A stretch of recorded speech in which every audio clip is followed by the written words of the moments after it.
बिस्मिल्लाहिर्रहमानिर्रहीम। मोहतरम नाजरीन और सामईन, अस्सलामु अलैकुम वरहमतुल्लाहि वबरकातुहू।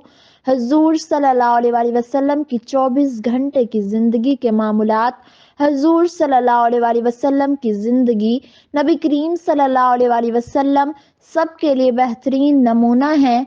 आप सल्लल्लाहु अलैहि वसल्लम की ज़िंदगी इस दुनिया के हर फर्द के लिए एक रोल मॉडल है कि जो अल्लाह तबारक व तआला और क़यामत के दिन पर यकीन और ईमान रखता है। आप सल्लल्लाहु अलैहि वसल्लम की तमाम ज़िंदगी हम सब के लिए ज़ाब्ता हयात है। कुरान और सुन्नत हमारे दीन की बुनियाद हैं। नबी करीम सल्लल्लाहु अलैहि वसल्लम का मुक़द्दस तर्ज ज़िंदगी हमारी इनफरादी और इज्तिमाई ज़िंदगी में हमारी रहनुमाई करता है। हमारे पास नबी करीम सल्लल्लाहु अलैहि वसल्लम की तालीमात पर अमल करने के सिवा कोई चारा नहीं बचा है। हजरत अबू हुरैरा रज़ी अल्लाह तआला अन्हु बयान करते हैं कि हज अलविदा के मौके पर आप सल्लल्लाहु अलैहि वसल्लम ने फरमाया, मैं आपके दरमियान दो चीज़ें छोड़ रहा हूँ, आप कभी भी सीधे रास्ते से इनहिराफ नहीं करेंगे। ये कुरान मजीद और मेरी सुन्नत हैं, ये दोनों चीज़ें अलग नहीं होंगी। अगर हम कुरान और सुन्नत पर अमल करेंगे तो हम सीधे रास्ते से हट नहीं सकते हैं। नाजरीन, नबी करीम सल्लल्लाहु अलैहि वसल्लम के चंद मामूलात ज़िंदगी बयान किए जाते हैं। तहज्जुद के लिए उठना। नबी करीम सल्लल्लाहु अलैहि वसल्लम ने सैयदना दाऊद अलैहिस्सलाम के क़याम को अल्लाह के यहाँ पसंदीदा करार दिया और हदीस में वजाहत है कि वो रात का 1/3 क़याम करते थे। नबी करीम सल्लल्लाहु अलैहि वसल्लम ने फरमाया कि जब रात की आखिरी तिहाई होती है तो अल्लाह तबारक व तआला आसमान दुनिया पर नुज़ूल फरमाता है। सैयदना मसरूक रहमतुल्लाह अलैह कहते हैं कि मैंने हजरत आयशा सिद्दीक़ा रज़ी अल्लाह तआला अन्हा से पूछा कि आप सल्लल्लाहु अलैहि वसल्लम कब उठते थे। आप रज़ी अल्लाह तआला अन्हा ने फरमाया, आप सल्लल्लाहु अलैहि वसल्लम इस वक़्त बेदार होते थे कि जब मुर्ग़ की आवाज़ सुन लेते थे, यानी तहाई रात के वक़्त। जब आप सल्लल्लाहु अलैहि वसल्लम उठते थे तो वज़ू का पानी और मिसवाक आप सल्लल्लाहु अलैहि वसल्लम के सिरहाने के पास मौजूद होते थे।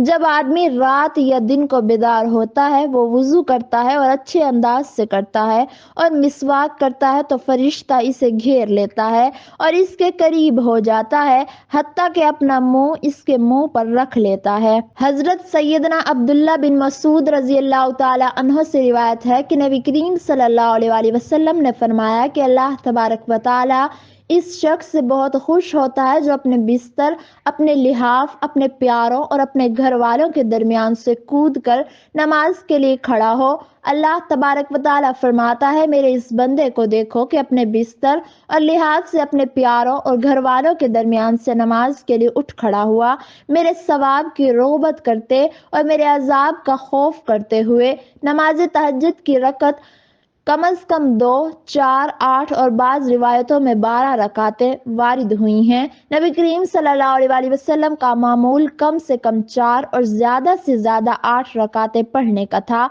नबी करीम सल्लल्लाहु अलैहि वसल्लम तहज्जुद के बाद नमाज फजर से पहले आराम फरमाते थे। इब्ने अब्बास की हदीस से साबित होता है कि आप सल्लल्लाहु अलैहि वसल्लम ना सोते थे और ना ही आप सल्लल्लाहु अलैहि वसल्लम की आंख लगती थी। अज़ान फजर के बाद आप सल्लल्लाहु अलैहि वसल्लम 2 रकातें पढ़ते थे। हजरत आयशा सिद्दीक़ा रज़ी अल्लाह तआला अन्हा कहती हैं कि ये रकातें इस कदर मुख्तसर होती थीं कि मैं कहती थी कि आया आप सल्लल्लाहु अलैहि वसल्लम ने सूरत फातिहा भी पढ़ी है। सैयदना अब्दुल्ला बिन उमर रज़ी अल्लाह तआला अन्हु कहते हैं कि आप सल्लल्लाहु अलैहि वसल्लम फजर की सुन्नतों में सूरत कुल या अय्युहल काफिरून और सूरत कुल हुवल्लाहु अहद पढ़ते थे और आप सल्लल्लाहु अलैहि वसल्लम फजर की सुन्नतों के बाद अपने दाएं पहलू पर लेटते थे। सुन्नतों के बाद फजर की नमाज पढ़ाते अमूमी तौर पर एक रकात में 60 से 100 आयात तक तिलावत फरमाते। नमाज फजर के बाद नबी करीम सल्लल्लाहु अलैहि वसल्लम जिक्र अज़कार फरमाते और इसके बाद सहाबा कराम रज़ी अल्लाह तआला अन्हों में से जिस किसी ने रात को ख्वाब देखा होता उनको ताबीर भी बताते थे और लोगों से पूछते कि क्या तुम में से किसी ने आज रात कोई ख्वाब देखा है, और अगर आप सल्लल्लाहु अलैहि वसल्लम ने खुद भी कोई ख्वाब देखा होता तो वो भी बयान फरमाते थे, और अगर आप सल्लल्लाहु अलैहि वसल्लम को कोई वही آئی ہوتی تو وہ بھی آپ صلی اللہ علیہ وسلم لوگوں کو بتاتے۔ نماز فجر سے طلوع آفتاب کے دورانیے میں آپ صلی اللہ علیہ وسلم لوگوں سے محو گفتگو بھی ہوتے۔ سیدنا سماک بن حرب رضی اللہ تعالیٰ عنہ کہتے ہیں کہ میں نے سیدنا جابر سے پوچھا، کیا آپ رسول اللہ صلی اللہ علیہ وسلم کے ساتھ مجلس کیا کرتے تھے؟ وہ کہنے لگے کہ ہاں، بہت زیادہ۔ آپ صلی اللہ علیہ وسلم تو جس جگہ نماز فجر پڑھتے تھے طلوع آفتاب تک وہیں بیٹھے رہتے تھے۔ سورج طلوع ہوتا تو آپ صلی اللہ علیہ وسلم وہاں سے اٹھتے تھے۔ صحابہ کرام رضی اللہ تعالیٰ عنہ آپ سے باتیں کرتے رہتے، پھر ایام جاہلیت کا تذکرہ بھی کرتے اور ان باتوں پر ہنستے بھی، اور آپ صلی اللہ علیہ وسلم مسکرا رہے ہوتے۔ طلوع آفتاب کے بعد اشراق کے نفل یہ 2، 3 تا 8 رکعت ہوتی تھی۔ سیدہ معاذہ رضی اللہ تعالیٰ عنہ نے حضرت عائشہ صدیقہ رضی اللہ تعالیٰ عنہ سے پوچھا کہ آپ صلی اللہ علیہ وسلم اشراق کی نماز کی کتنی رکعت پڑھتے تھے؟ فرمایا کہ 4 رکعت، اور اس سے زیادہ وہ جتنی چاہتے۔ آپ صلی اللہ علیہ وسلم نے فرمایا کہ جس نے جماعت کے ساتھ فجر کی نماز ادا کی، پھر طلوع آفتاب تک بیٹھا رہا اور ذکر اذکار کرتا رہا، پھر اس نے 2 رکعت ادا کی تو اسے ایک حج اور عمرے جتنا ثواب ملتا ہے۔ اس دوران مدینہ منورہ کے رہائشیوں کے خادم اپنے پانی کے برتن وغیرہ لے آتے، جن میں پانی بھی ہوتا۔ جو بھی برتن آپ صلی اللہ علیہ وسلم کے پاس لایا جاتا، آپ اس میں اپنا ہاتھ مبارک ڈالتے۔ کبھی سخت سردی میں بھی لایا جاتا تو آپ صلی اللہ علیہ وسلم پھر بھی اپنا ہاتھ پانی میں ڈال دیتے، اور پھر کچھ تاخیر کے بعد یعنی طلوع آفتاب کے فوراً بعد نہیں بلکہ کچھ تاخیر کے بعد آپ صلی اللہ علیہ وسلم ناشتہ کرتے تھے، اور اشراق کے بعد کہیں جانا ہوتا تو چلے جاتے۔ سیدنا ابو سعید خدری رضی اللہ تعالیٰ عنہ کہتے ہیں کہ ہم نے نبی کریم صلی اللہ علیہ وسلم کی ظہر اور عصر کی نماز کا اندازہ لگایا، چنانچہ ظہر کی پہلی 2 رکعتوں کے قیام کا دورانیہ 30 آیات کی تلاوت کے برابر تھا، یعنی سورۃ الف لام میم الف سجدہ کی تلاوت جتنا، اور دوسری رکعتوں میں قیام اس کے نصف کے برابر ہوتا تھا، اور عصر کی پہلی 2 رکعتوں میں قیام ظہر کی آخری 2 رکعتوں کے دورانیے 15 آیات کی تلاوت جتنا ہوتا تھا، جبکہ عصر کی آخری 2 رکعت پہلی 2 رکعت سے آدھی ہوتی تھی۔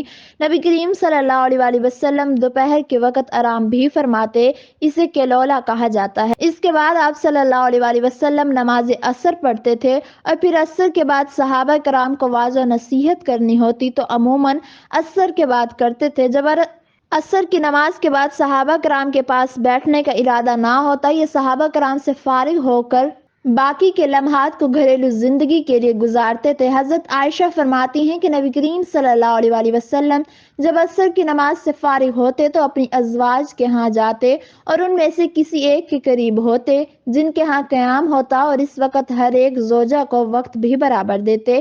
سیدہ عائشہ سے روایت کرتی ہیں کہ نبی کریم صلی اللہ علیہ وسلم جب بھی عصر کے بعد میرے ہاں آتے تو 2 رکعت ضرور پڑھتے، اور یہ نوافل صرف آپ صلی اللہ علیہ وسلم کے لیے خاص تھے، امت کے پڑھنے کا حکم نہیں ہے، اور ازواج کے پاس جا کر گھر کے کاموں میں شریک ہو جایا کرتے تھے۔ نماز مغرب کے بعد عشاء سے پہلے آپ صلی اللہ علیہ وسلم شام کا کھانا تناول فرما لیتے تھے۔ اس طرح آپ صلی اللہ علیہ وسلم عشاء سے قبل سونے کو ناپسند کرتے تھے۔ حضرت عائشہ رضی اللہ تعالی عنہ فرماتی ہیں کہ نبی کریم صلی اللہ علیہ وسلم عشاء کی نماز پھر اپنے گھر والوں جن کے پاس قیام کی نوبت ہوتی چلے جاتے تھے، پھر 4 رکعت پڑھتے، پھر اپنے بستر کی طرف جاتے اور سونے کے اذکار کر کے سو جاتے۔